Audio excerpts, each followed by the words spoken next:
Varias cosas tenemos hoy para comentar. La primera es del 1 de junio de 1794. Desde Pilar, que en esa época era parte del territorio de Corrientes, la vieja discusión por el Ñembucú entre Paraguay y Corrientes, ¿no es cierto?, va a partir una expedición que busca llegar a Salta a través del Chaco. Reiteradamente se va a buscar esa conexión pensando que va a mejorar las relaciones comerciales y por supuesto el movimiento de productos hacia y desde Bolivia. El tiempo demostró de que era un poco utópico. En algún momento inclusive hasta se lo navegó al río, largando desde Salta para acá una embarcación que tardó un montón de tiempo, peleó con los indios, etcétera, etcétera, en fin, las peripecias, las vicisitudes de aquella época. La segunda fecha para recordar hoy es también asociada con una vieja discusión que es quién fundó primero en donde está la actual Ciudad de Resistencia. ¿No es cierto? Esto fue el 2 de junio del año 1750, cuando se funda San Fernando del Río Negro, que es una reducción de indios, una vieja discusión entre algún historiador correntino que se ocupaba de ese tema,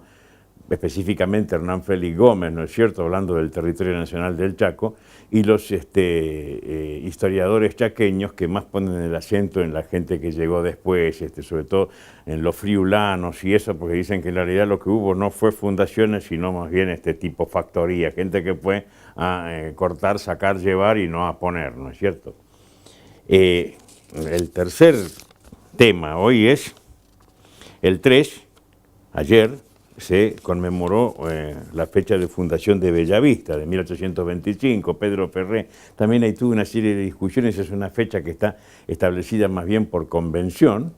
Todavía hay gente que discute si fue, si no fue. En algún momento una comisión de Bellavista le pidió al Ejecutivo que hiciera un estudio y el ministro de Gobierno de aquella época, Bermúdez, hizo hacer todo un estudio justamente en el que intervino Figuerero y Hernán Gómez, y entonces en base a lo que ellos hicieron se acordó que la fecha más probable, ¿no es cierto?, en la cual Ferré puso el jalón fundamental ahí, fue el 3 de junio. Hay gente, inclusive Federico Palma, no estaba de acuerdo, decía que no había sido Ferré el que había fundado Bellavista. Un tema que en algunos aspectos todavía por ahí se puede llegar a considerar abierto. Después, 1910, el 10 de junio, ¿no es cierto?, se instala en Corrientes como guarnición hoy, digamos, ya no está más acá, el Regimiento 9 de Infantería. Lo interesante es que, algo que nunca se decía, pero vino castigado acá, lo sacaron por un problema que hubo en otro lado, ¿no es cierto?, una de tantos movimientos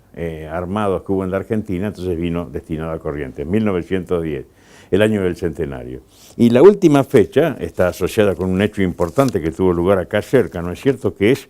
que el día 11, pero de 1865, el día 11 de junio, se desarrolló la batalla de Riachuelo, como todos sabemos, ¿no es cierto?, entre una escuadra paraguaya y una escuadra brasileña que estaba bloqueando la intersección del río Paraguay con el río Paraná. 8 buques de un lado, 9 del otro, los paraguayos todos con los buques a rueda, los brasileños con todos menos uno a hélice, lo cual era una ventaja muy grande, la rueda es muy vulnerable a los disparos. Los paraguayos tenían también una especie de chatas con un cañón arriba, lo cual los demoró, se les rompió un barco al llegar a las Tres Bocas, en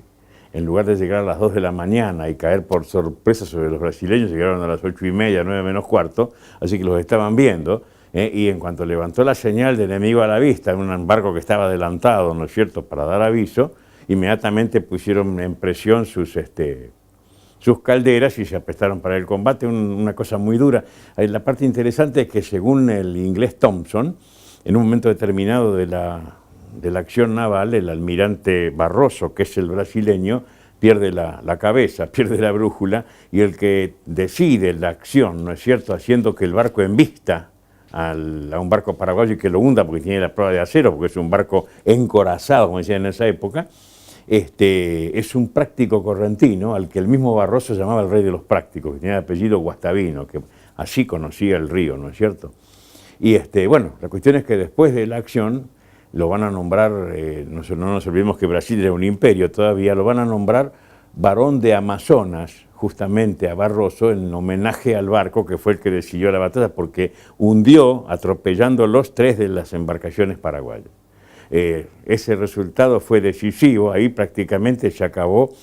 toda posibilidad paraguaya de llegar a algún dominio del río, y a partir de entonces la Marina brasileña, la Marina Imperial, fue la que, digamos, bloqueó en forma absoluta el acceso de Paraguay a cualquier ayuda externa.